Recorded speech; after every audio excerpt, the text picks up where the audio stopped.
Alright everybody, here we go. Quick update here, stocks at the numbers, and I just wanted to run through just a couple of symbols that we recently looked at, just over the last week, over the last month, and we've been updating, talking about how we made the right call, how they're hitting highs, and they just continue to keep climbing as of late and just break out above all these indicators like the RSIs, pushing all that to the side and just consistently climbing.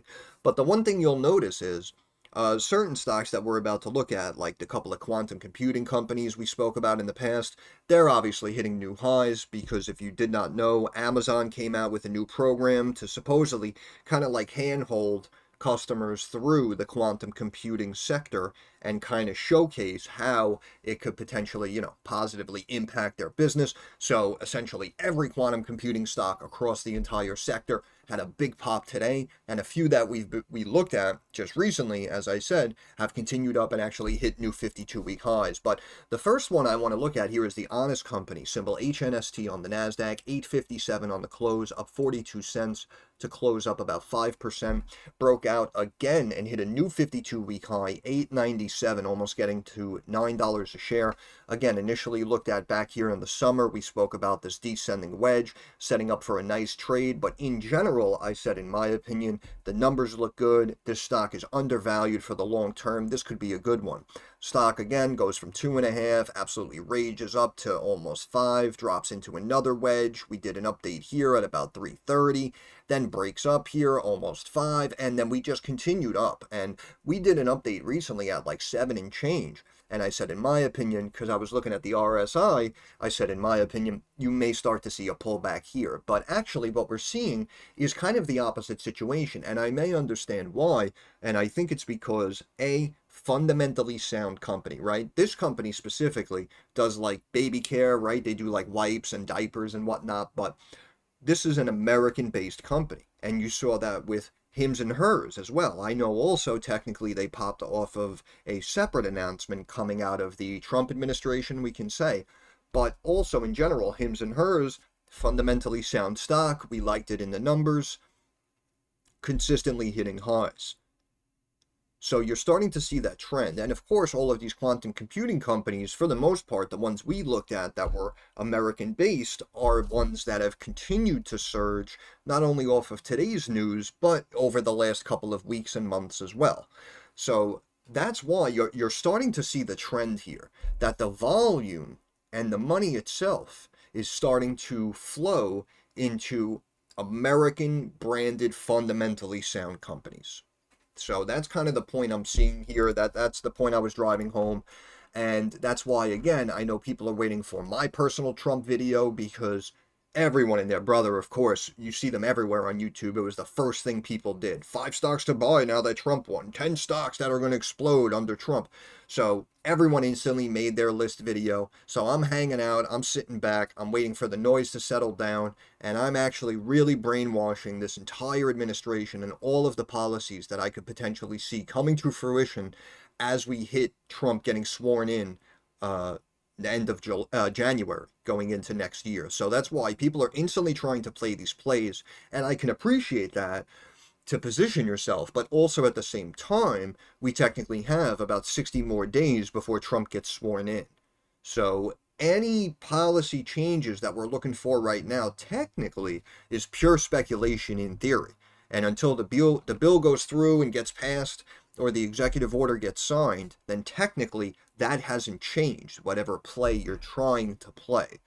But overall, in general, I still say that even though markets have been raging for years under Biden, in my opinion, shouldn't have happened whatsoever. Now I expect that because of the reinvestment back into America, I think that our US dollar may actually rise in value, which technically in theory means that when the dollar goes up, stocks should start to go down.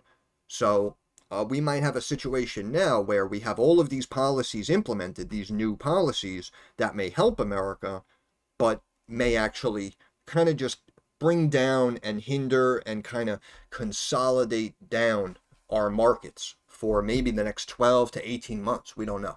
But anyway, going off on a massive tangent. So we come back here. We're looking at Honest.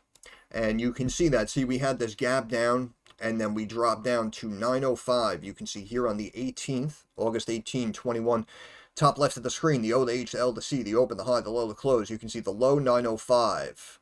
Next day, August 19, low 905. So the company gapped down, did a double bottom at 905, and then surged back up to north of 11.5. So in my opinion, that is about the bottom level. You can see also the retest right there, and then the bounce, and you can see it came down right to that line, and then when it broke after the retest and rejected, that's when it really fell off a cliff. So that is about 905, right near that $9 psychological level. Stock hit 897 and then started to pull back. So in my opinion, that's level 1 resistance. Next level is about in the 1040s, kind of, because you can see right here, August 24th, you can see a high 1047, next day 1049, and you can see we broke and pulled back, and then we tried to retest this line. You can see the high 1041, right? So maybe like 1042, 1045, 1047, somewhere in that range. So you can see I just drew out from 1048, but right around that range I think is second level resistance.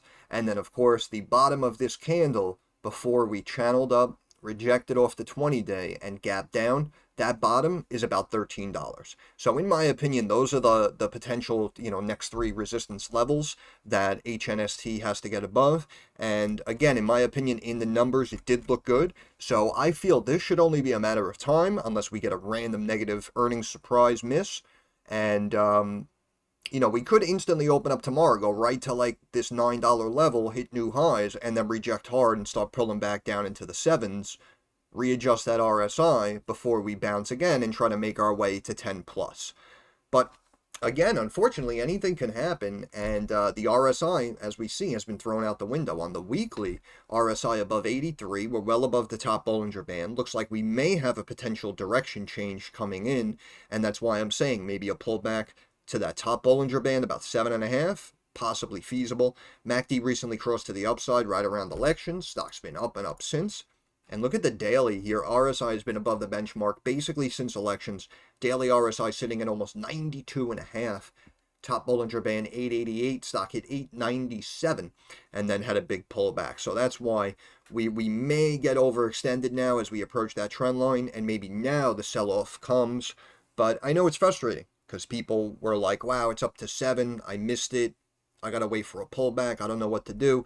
And the sumbitch just kept going and went up to 9. So believe me, I understand it could be frustrating, but again, we're seeing which companies are being rewarded. The next one that hit a new 52-week high today, HIMS and HERS, technically all-time high. And we can see 3140, stock closed 3135. There's a 1-year chart. We have top fib at 3127. Closed at 3135, up 6 points, almost 24% on the day, down about half a point after hours. And HIMS and HERS actually got some news coming out connected to Donald Trump and the FDA, CDC. So let's see what happened here. President-elect Donald Trump. Oh, again, shout out to myself and, of course, all of us here who just kind of bounce these ideas back and forth. We find the good stocks in the numbers, and we say, hey, those are the ones that are probably going to be good. And I believe it was right around here back in May. We looked up HIMS after these earnings right here. And the stock, I think, was sitting around $12, $13 a share. We saw that it was a steady grower. We saw that their customer base was increasing, revenue guided and forecasted to continue to increase. So we said we liked it back here at like $12, $13 a share. I personally put $20, $25 price target. Then we instantly got news of them doing the weight loss drugs. So that was instantly hit, that price target. But you can see also the pullback back into the teens when they were trying to kind of not really beat them up, but just kind of go after them a little bit about that short list for the FDA and what drugs they were technically able to sell. So we had a big pullback back into the low teens, and then obviously we've just been on the up and up. And also you can see again since November, look at the volume, how it picked up. And I'm sure it's because, the stock is trending as well, but more importantly, it is an American-based, fundamentally sound stock. Right? You're starting to see these trends here. President-elect Donald Trump's proposed lineup to lead government's health agencies look bad for vaccine companies and for GLP-1 weight loss drug makers Eli Lilly and Novo Nordisk. Now, hold on. because I just want to go back. Here, it was the 14th. So what is that? Like 10 days ago. I mentioned this in the Discord. I don't know if I tweeted it, and I didn't make a video because I remember a while back I did a video on Eli Lilly when it was like, I don't know, $360, $400 a share, and I said in my opinion it's due for a pullback, and it just kept raging and went up to over 900 a share or wherever the hell it went, right? So that one, obviously I got wrong, but again, it's because I'm like betting against the administration and the potential like screwed up rabbit hole thoughts. That's what I feel like I'm going against. So I mean, again, I'm not necessarily trying to make excuses, but I had a feeling that some big events and announcements were going to come out if Trump did win against the big pharma companies. And I just mentioned in the Discord back on the 14th, which is about 11 days ago, I said, in my opinion, it's risky and I'm sure it's expensive, but I would consider taking puts on Eli Lilly, LLY. And we can see that now. We're slowly potentially seeing a picture drawn out that could turn out to be bad news for the big pharma stocks. So that's why, in my opinion, with this new administration, I would personally, again, they might be very short-lived. Maybe you can play them for the next month or two. But in my opinion, when Trump actually gets sworn in towards the end of January, in about 60 days, I would personally stay away from food stocks, beverage stocks, and big pharma stocks. Because we've already basically heard that they're going to be in the crosshairs, and, that's where some of the shakeups are going to take place. So that's why, in my opinion, I wouldn't even risk it. But that's just me. But we can see could be good news for the company selling copycat versions of GLP-1 weight loss drugs and for some health insurers, right? So that's why we basically had a big surge in HIMS and HERS today, again, hitting those highs. The latest pick to lead the FDA and this doctor to lead CDC are set to work under RFK. Selection FDA commissioner appeared to settle some worries. Dr. Oz, yeah, why not? Get him in there. Whether all the senior health officials will be confirmed by the Senate, never mind how they will actually govern when Trump takes office early next year, remains an open question. Okay, backgrounds give us some hints, okay, and this is why we kind of had the immediate pops and drops here for certain stocks. Kennedy's long history of vaccine skepticism is well known, but Friday's naming of Weldon to lead the CDC as another vaccine skeptic to Trump's roster. Again, I don't know if we should necessarily try to beat these companies up, beat these people up as, skeptics or deniers. I'm not exactly sure that's where they stand.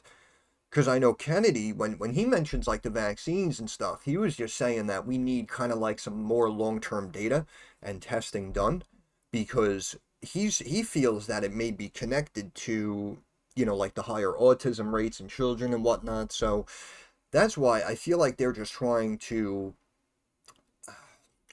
kind of like, obviously it may have to be reformulated, the entire chemical compound, but I feel that it's going to be reformulated to try to cut out the negatives, obviously. Because, if a vaccine or a certain compound works significantly well and has a high success rate, then obviously it's laid out and equated correctly, if you will, for all my chem majors out there. But at the end of the day, if it's causing, massive negative adverse side effects, then you're going to have to, go in and almost surgically remove the negatives while trying to keep the bulk of the meat of the positives of whatever we're talking about. So that's why, again, it's not necessarily a situation where like, oh, we're not going to have any more vaccines. Like, I don't think we're going to go that far. I think it's going to be more, let's reevaluate this equation so that we can try to eliminate this like autism tick up that we saw recently. But so this guy Weldon, while in Congress, had pushed to create an independent agency within HHS to monitor vaccine safety, which should technically be established already, and had pushed to ban a vaccine preservative that was incorrectly linked to autism. See, that's what I mean. Like, if there, like, it's not necessarily that it's a bad thing, but if there's something in there that could potentially be driving up these numbers here for these symptoms for our kids, then that's probably going to be the main focus. Not necessarily that we have to shut down Eli Lilly, right? You understand? So that's why it's, some people instantly jump to that negative. I don't think it's going to be that crazy. Shares of the world's largest drug makers are uniformly down since the day before Trump's victory amid worries over Kennedy. Weldon's selection to run CDC, more direct indication that Trump administration could take a sharply different approach to vaccination. While Kennedy's role is removed from the nitty-gritty of vaccine policy, it's the CDC director who's tasked with accepting or rejecting the recommendations for vaccine use. Kennedy has said he does not plan to, quote, take away anybody's vaccines. What'd I say? That's cold comfort for the vaccine industry in the coming years looking to defend COVID-19. Yeah, well, of course. I mean, they came out with a new shot. They want everyone to keep getting it, of course. That's money in their pocket. But who's going to come out and say, nah, don't worry, you don't need anything that we offer? I mean, come on. Bad news for Novo and Lilly. GLP-1 weight loss medicines, Lilly's Zepbound, and Novo's Wegovy. Massive interest in these drugs sent Lilly shares up nearly 250% from the start of 22 to the end of this August, and made Novo the most valuable company in Europe. Phew, wild. Both stocks have wobbled this fall amid growing worries that sky-high assumptions for obesity drug sales may be overly optimistic. Yes, well, if you actually look at the numbers of something like an Eli Lilly, in my opinion, it is massively overvalued. But until we pull on the reins of Big Pharma, they're going to continue to grow. And that's why I think, supposedly, the music may be slowing down and potentially stopping for Big Pharma now moving into the next year or two if we maybe beef up regulations, or if we find some data or launch an investigation and find that they're guilty of potential wrongdoing or something like that. I mean, listen, a lot of people wanted to take SMCI out to the pasture. So, with all due respect, I mean, we should have even more of an uproar against a big pharma company. But that's just me. That's just my opinion. The final proposed lineup of Trump's public health leadership won't ease these worries. Kennedy has expressed suspicion about the cost burden of the weight loss drugs. Of course, because even who was that guy who came out? Right, it was years ago. I'm sorry, his name's escaping me, but they threw him in jail, didn't they? Because he came out with the drug and he was able to make it for $7, but wanted to charge $1,200 or something, right? You remember that whole thing? I'm sorry, his name escapes me, but we know that we know the way they operate, and also we heard just in the last couple of years people tried to start mentioning about how the U.S. is charged significantly more than the rest of the world, really, for these medications. So that's why I think it may all kind of be coming to an end here for Big Pharma, in my opinion. But yeah, high cost. Those comments have been marked by vast misstatements of the numbers involved. Well, again, they're kind of speaking, they're currently looking from the outside in, right? Kind of trying to lay out what they feel the problem is. So, yeah, in 2-3 months, when Trump is sworn in and all of these people actually go into their job titles, yeah, then I'm sure they'll get more data, more numbers, and they'll obviously come out to the side and say, yeah, I was right, or yeah, I'm wrong, we kind of got to keep it the way it is. Concerns about GLP-1 drugs. Quote, right now I have serious concerns about just giving out GLP-1s like candy, he said on a podcast in August, citing the muscle loss the drugs can cause. Yeah, I mean, unfortunately, I know people were pumped about the Ozempic, but I mean, again, if something kind of works that well, that quickly, it may unfortunately be conjuring up some negative symptoms that you may deal with a couple of years down the road. Again, not trying to rain on anyone's parade or be too negative here. Good news for the copycats. Another worrying side for Novo and Lilly. There are indications that the new Trump administration might be well disposed to the telehealth companies and compounding pharmacies selling cheap, legal copycat versions of the GLP-1 weight loss drugs. FDA is currently in litigation over whether compounders can keep making Lilly Zepbound, but meanwhile has allowed them to continue. As the healthcare news website STAT first reported on Sunday, an executive at Sesame, a telehealth company that sells a compound version of semaglutide, the medicine Novo sells under the brand names Wegovy and Ozempic. Elon Musk, meanwhile, who Trump said will co-lead, the Doge, has mused frequently in posts on X about the benefits of making GLP-1 drugs, quote, super affordable. That's right. This is what I always say. Any up-and-coming company who's on the path of potentially rocking the boat of another massive business or massive sector or industry, they are always beaten down coming out of the gate. That's why we got news of HIMS and HERS selling the weight loss drugs, and we instantly surged up to those new highs of 24, and then they instantly tried to come back and say they really shouldn't be allowed to use it, and they can only use stuff on the FDA short list, so then the stock goes from 24 back down to 13, and now we're getting news that we may potentially have more value in companies like HIMS that are selling cheaper, quote-unquote, legal copycat versions of the drug, and now, boom, we're surging back up, and now we're in the 30s. So that's why, again, I was personally skeptic not to compare it to something like SMCI, right? Because the demand, the surge in revenue, the massive tick up in business that they were seeing, they're doing business with NVIDIA, all these other tech companies, and then all of a sudden, oh, it's no good, and we have to investigate them, stock tanks 80, 90%. So that's what I mean. The up-and-comer coming out of the gate, like what is it? The Japanese proverb or whatever it is, the nail that sticks up gets hammered or whatever it is. Sorry if I butchered it, but the point has been made. Shares of HIMS and HER, a publicly traded telehealth company that also sells compounded semaglutide, were up 22% Monday following the appointment. Lilly has said the compounded drugs aren't having a financial impact on the company, but that might change if the limits on compounding were eased or eliminated. And they speak about some insurers. Shares of Humana climbed. Okay, so basically that's what happened with HIMS and HERS, and that stock again broke up 3140, hitting these new highs. Let's check it on stock charts real quick. HIMS and HERS breaking up, RSI on the daily, technically not even at that 70 mark, so this one could actually keep going, believe it or not. This helped cross the MACD to the upside. You can see, look at the volume coming in just over the last couple of weeks, technically much more than, this was earnings, but technically much more than average, as you see, spanning back like the last 6 months. So HIMS gaining nice attention, nice healthy bounce off of the 50-day moving average there. In my opinion, it should really be on the up and up, and it has been raging bigly.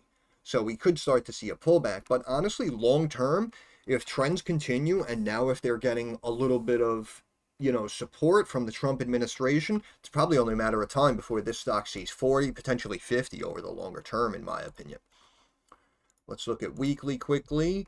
Weekly RSI just about that 70 benchmark. So that's why after breaking up and out now off this big surge today, we may start to see a little bit of a pullback.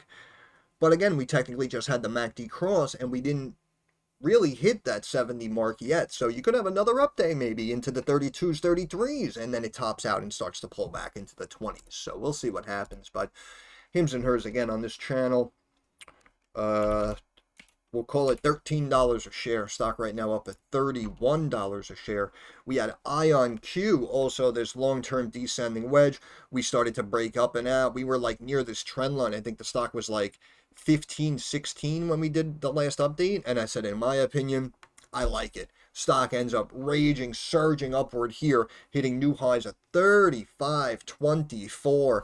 Now pulling back to 30.88 on the close to close down almost a point, about 3%, up almost back to 31, a third of a percent after hours. And IonQ, again, along with all of the other quantum computing stocks. First of all, we had IonQ now developing a hybrid quantum computing workflow that apparently integrates its quantum hardware with NVIDIA's QUBT platform.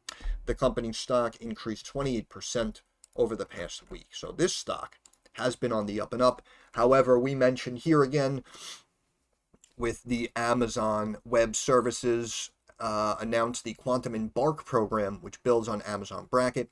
The program consists of 3 service offerings. The use case discovery helps customers identify potential business applications for quantum computing. The technical enablement workshop provides in-depth knowledge and hands-on experience with quantum computing. Finally, the deep dive program focuses on exploring specific quantum computing applications. So this is what I mean when we're talking about the hand-holding of now bringing customers into the quantum computing space. Not only should this probably translate to even more revenue and more market share and a new market technically for Amazon, which I said in my opinion is probably one of the best big tech names to own over the long term. When looking at the numbers, I said I feel personally they are one of the more fair value / undervalued big tech names, but we'll put that to the side. But here now, obviously, with this announcement, as we said, we're seeing the big jumps. I know people were popped. Shout out to whoever said that. Someone mentioned recently that Rigetti was going to be next to pop in the quantum space, but also again, we weren't aware that this Amazon announcement was going to come out. But yeah, I'm sorry, I can't find you, but yeah, they were saying like, oh, I think, like Rigetti might be one of the next ones. And I mean, technically they were right, but we got this announcement which popped all of them. But either which way, we know that all the kids got quantum computing trending on Reddit just over the last week or so. So they were kind of rocking and rolling just off of the rumor mill. People talking about how big the sector could be, should we get in now, the reach and the use of the quantum computers could be used on all aspects of business, this could be massive. So everyone started buying all of these kind of cheap at the time quantum computing stocks. They've all been breaking up, and again, we got the news today about Amazon now jumping into that space, so they all just exploded. That's really all it comes down to in my eyes. But definitely could be a good sector. Again, we looked at IonQ and just looked at QUBT as well. But stocks in the quantum industry may be moving higher. Expand the program, driving up demand for quantum solutions. Last week, IonQ showcased, with NVIDIA. We just read that. Additionally, several tech stocks across various sectors rose following snowflakes, better than expected. Quantum stocks are buzzing on social media Monday morning. Quantum computing shares have surged over 235%. D-Wave is up 115%. IonQ is up 28% just in the past week. So the entire sector is very hot right now. IonQ, again, broke up and out, and today hit 35.24. Absolutely wild. Almost a $7 billion market cap. But again, we're just throwing, $6-7 billion market caps on everything. So the fact that some of these stocks are kind of ignoring the RSI and just continuing to pump, I mean, I guess it makes sense, right? I have to buy into what's going on in the market, and we have to adapt day by day. But I still say, in my opinion, this entire random surge market run that we've been on for like 3.5 straight years has to come to an end. But that's just me. We look here on the weekly IonQ, we can see RSI up here at 82.5, but it just continued to pump up there, almost touching 90 here. We're technically back down to the top Bollinger Band 3020, stocks 3088.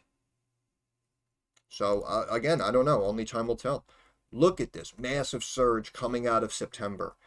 And again, we were looking at the stock in the technicals. We were saying this could be big, quantum computing. We started to see the break up and out. And again, even at whatever it was, 15, 16, we did the update. And I said, in my opinion, I don't know, I like it here. And it might be worth jumping in and taking a piece. And you can see that if you did happen to catch that big move today, if you push the sell button, technically you just doubled your money inside of the last couple of weeks.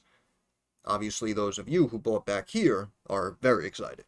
But yeah, we know. I mean, quantum computing could be massive. Could be massive. And unfortunately, it seems like the weight of technology is just significantly more than it was even 5-10 years ago. So it really seems like that's where the retail investor money is flowing. But RSI here on the daily, again, just below 70 now on that benchmark. And you can see that it's been pretty up and up here over the last month and a half, it looks like. So might be due for a pullback, might be due for a retest here. maybe back down to the low 20s.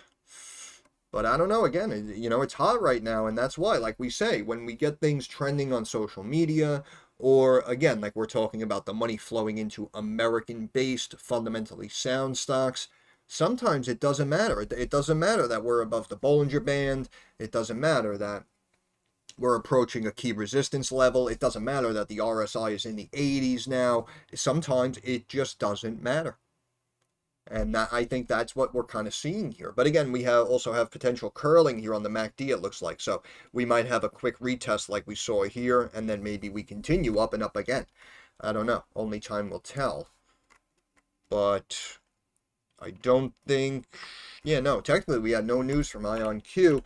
And the last one, QUBT, which we just looked at, again, right? I said, I know I did my random calculation and may have lost a lot of you people. I was looking for a pullback, what I say, to like 330 something or something like that. But again, another perfect example of it's trending, it's hot, the volume's going into it, so it just broke up and out. And that's why when I drew out the trend lines and we were looking here, we were saying what, like 970 or something, almost $10 at the trend line. And that's why I said, in my opinion, it should pull back and we should see like the 4s and the 3s.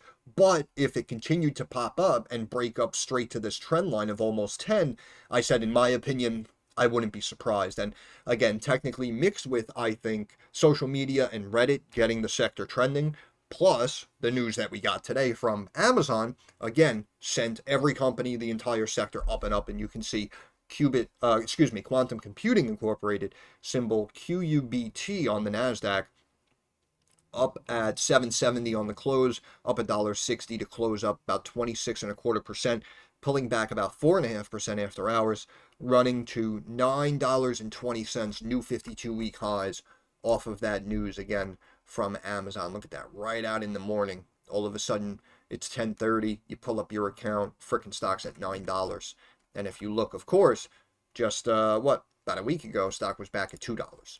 So this stock definitely on the up and up. And probably, as we said, chances are, it may defy physics and the laws of the market and just pump right up to that trend line there of right around 10 before you might start to see a pullback. Because, of course, again, the Amazon news just helped out every single company in this sector, including Rigetti, which we didn't look at, but I just wanted to do a quick update on those 4 names because we've been updating, and even something like QUBT, again, we just looked at, it's trending, and that's what I mean. It continued to break up and out, but in my opinion, like the consistent highs hit on companies like Honest and HIMS and HERS is just absolutely beautiful, and that is exactly why I personally, and a lot of you in the comments, were all very pumped about those stocks, and you were just holding on. You kind of knew, quote unquote, that more growth was coming, and now you're seeing it, and we just continue to break up and break higher. But stock charts real quick on QUBT, we'll let you go. We have RSI a touch over 82 now on the daily, but again, look at the volume that has come in, basically, since we just got past those elections for the most part. I mean, we broke up out of the, long-term channel here, but again, it was right around those elections, and then boom, we just popped up and broke up and out. We had the MACD basically flattening, deciding to try to cross, and then just goes to the upside and absolutely explodes with the whole sector. So chances are these companies could be good. I would say, in my opinion, keep an eye on your valuations. And again, me personally, these companies that do have potential promising technology and IP on the back burner, maybe you can get them to around $1 billion market cap if they have like no revenue coming in, maybe. But again, to have one of those companies jump, from like 200 million to like 280 million, it's a big percentage jump. But again, in reality, like I say anyway, these new up-and-coming companies, if you want to value them at, a couple of 100 million, 700-800 million, maybe $1 billion, it's kind of understandable as long as there's not too much cash burn and they're kind of on track to actually do something and bring something to the market. So that's why, even these smaller, again, these smaller stocks that just went from, like 120 million to like 200 million market cap, in my opinion, it is kind of understandable. But again, technically, we did beeline straight up. We could be viewed as overvalued on some of these companies in the sector. And again, technically, something like QUBT still needs a little bit of time. So that's why, again, I'm saying we may pump it up and we could get back to above a billion market cap, but then we might, pull back down to like 600 million, 400 million valuation. You understand what I'm saying? So I know it's rough because we all want to get involved, but the old saying is, you really don't chase when the stocks go up. So of course we don't know what's going to happen, and that's what makes it so difficult. Of course, anyone who owns it says, "Oh, I know exactly what's going to happen. It's going to go to the moon. It's going to take over." Yeah, I know. You guys said that about all the EV stocks back in the day, and half of them went out of business, right? Everyone said that about all the battery stocks. And I said, how many batteries do we need? How many battery companies do we need?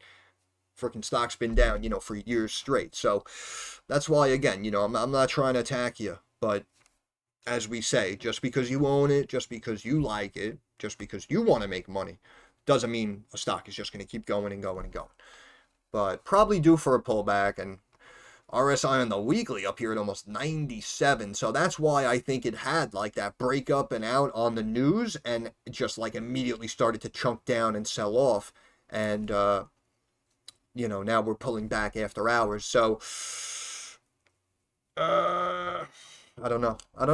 Hard to tell. Too hard to call. Wait, this is daily? No, there you go. That's daily. Right. RSI 82. Difficult to call, but again, as we were trending and as we started to pop these stocks up and out, we got just an extra cherry on top here with this Amazon news. So of course, shout out to all of you who jumped into these stocks lower, and now obviously you're sitting high. But crazy to think that this stock again was down here at 50 cents, 70 cents, and now today it hit above $9 a share. So any of you who got in here at the bottom of this channel, obviously congratulations, well played to you, and hopefully everyone, even though we might get upset that we missed moves, hopefully most of you, for the most part, are up and are seeing your accounts grow and aren't getting hurt too badly out there. But those are 4 stocks that we just looked at recently that have all hit new 52-week highs just today. So definitely something to keep an eye on, and I'll end it there. So once again, this is Stocks by the Numbers. I want to thank you for stopping by. If you have any questions, comments, or concerns, please drop it down in the comments section. I'm usually pretty quick to reply. Thumbs up algorithm helps me get more eyes on the channel, and of course, subscribe to the channel.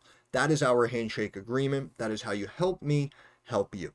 But of course, more importantly, moving forward, like I always say, I understand that markets are rocky, they're volatile, and they are very uncertain.